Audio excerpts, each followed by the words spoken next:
Previously I was looking at some what could almost be considered antique models, and this was one of them. The box itself is just worth the bother.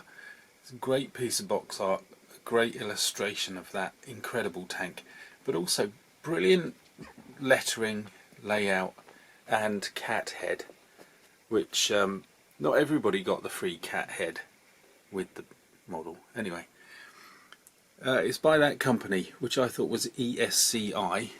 Me and my mates always called it that, but somebody said it's Esky, which it may well be, but I'm too old to change my ways on that one now. Can you imagine? I'm going to have to learn a whole new language. But anyway, there it is, and I pondered whether I could make it or not, because it is, just looking on the internet, it's a pretty precious item. So instead I bought one of these, which doesn't look very precious and is a ghastly box. It looks like quite a well made model, but that looks like 1980s Airfix box top, doesn't it? How awful. Also, I know the wheels are that interleaved version, but my goodness, that's a big gap, isn't it?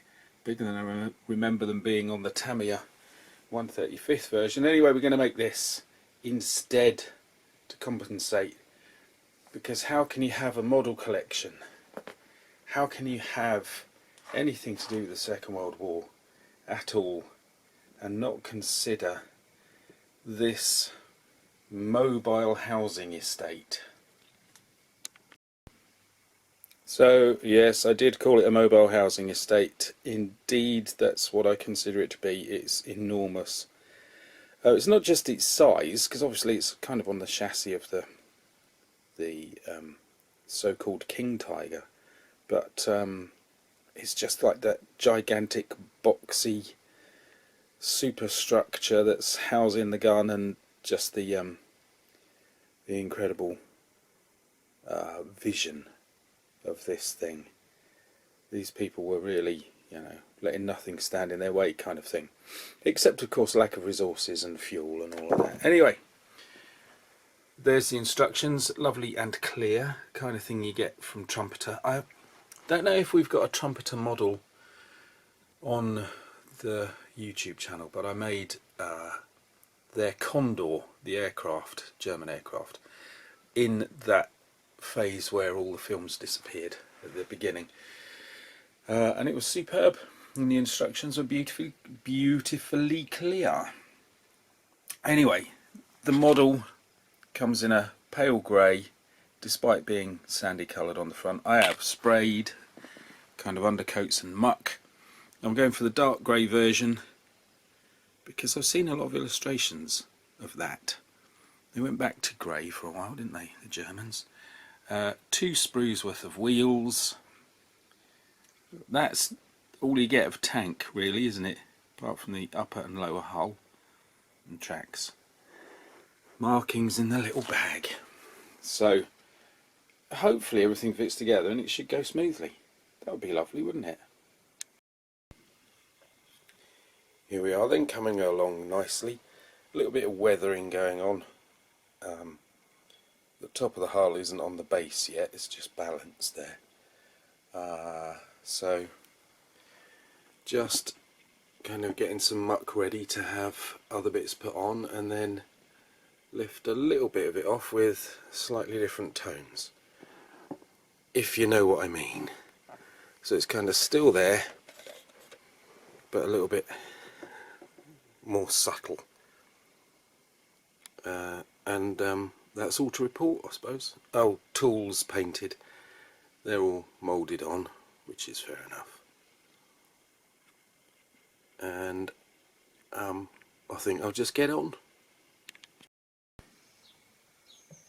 Here are my 2 current Master Pie. That's plural for masterpieces, of course. This one in particular, the tank, and of course the helicopter, are all doing rather well.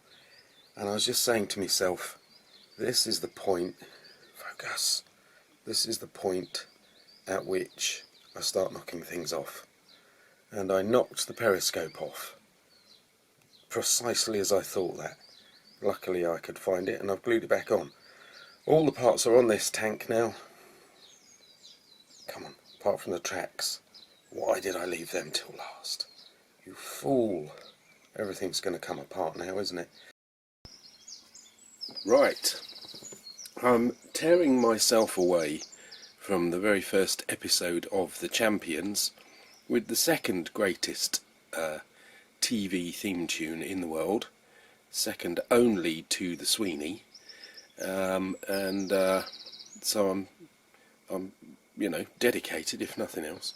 And just to say we're nearly there, just a couple of things worth pointing out, one of which is a tragedy. And you're thinking the whole thing's a tragedy, mate. Well, no, I would disagree. On the whole, it's gone alright. I've got a little bit of toning down of some dark, low lighting to do. I've been working, obviously I've got the tracks on. I damaged a little bit. I don't know if we'll get the time to go into that in full detail. The tracks are very rubbery and paint doesn't want to stay on them for a start. Even some pretty good acrylic is starting to peel off. So I've used a bit of, I'm doing it, so here we go. So I've used a bit of glue, araldite. Are you thinking, what? Not to hold it together. I've got the tracks to hold together and they've gone on really nicely. So that I have to defend the manufacturer and the tracks. That's all fine. Excuse me, I'm just trying to get the paint to stay on, and thus mixing the paint with a bit of glue might well do the job. And I was chatting to a mate a while ago, and this stuck in my mind. He was saying tanks this kind of size would basically turn any muddy surface into paste, and you, rather than getting great clods of mud, you'd probably get just this fairly level gloop. And we were near the old farmer that I used to live near. So I was in the area, and we knew he was in, and we went and had a chat with him because he's got a couple of tracked vehicles, and he said, yeah, if it's carrying a lot of weight, it turns into paste. So I tried to kind of capture that as well. So what we've got is basically a reduction of the detail and the depth in the tracks. That's what's going on. I don't want too much mud. I've got a little bit of weathering mud along the edge of the tank. The tracks seem to be sticking out a bit far, but I'm sure I've got them right. Because other versions have the great kind of mud guard hanging over the side. But I don't know if you've noticed, the real problem is that. Let's turn this around. Oops. We should have one of those. And this may remind you, except I think I'm going to do this in reverse order, so I'll bring this in now. Because I'm a real tough guy, I'm working on two models at the same time. What a, we are talking hard as nails here. Squeak. And on this side you can see it says Royal Navy. On that side you can see it blooming well doesn't. So somehow on the same day I lost two transfers while ferrying these individually from the workshop to the house. We were in a corner of the house. Just for light, really, and noise. People are cutting their lawns, would you believe it? I've lived out in the countryside for something like 13 years and I'm not used to it. So what have I done? How have I managed to lose markings on the same side? You're saying you should have used fix. I did use fix. And you're saying, although it was thin in both cases, and you're also saying it's because you put your finger on it, you fool. I didn't. I put them in the boxes and carried the boxes. And this one, it's really easy to pick up from here. And this one, it's very handy to pick up there, or when working on it, this angle here. So, a mystery. But anyway, here it is, tank, nearly done. I'll just tidy up some of the weathering and we will find somewhere good to getting a good view of it from. So there we are. Welcome to the corner of the playroom. If nothing, let me just show you something. I will have to do a full, this has just arrived only minutes ago, I'll have to do a full story on this one. How about that? You're saying I can't see it, some of you will probably know it. This is the stuff of legend. Bum bum bum. So we'll come back to that one another day. Right, so the question is, was it a good model? Yeah, uninspiring. Don't give it to anybody as their first model ever, but yep, it's sort of all there and it went alright. There is a wonky wheel, isn't there? That's a bit of a nuisance. And you will probably notice as time goes by, I have put a new marking on that side, and in some of the shots it's gone wonky too, so there's got to be a greasy patch or something on that side, because it's only that side that's the problem. But I got it sorted in the end. Now, I like this tank, and so coming up is a contentious section. I know it's contentious, and I know not everybody will agree, but that's how things are. So stand by, here we go. Here once again we refer to one of my favoured tank Bibles. This is a rather old World War II special, tanks, Axis powers, Germany, Italy and Japan, a full 60p. This is from the 70s. And it does feature these images, and I think they've rather influenced my view of how this tank should appear. It's a good piece of artwork, obviously kind of coloured version of technical drawings, so it's all there and it's not embellished in any way. But the book itself doesn't really see any positives in this vehicle whatsoever. Excuse me.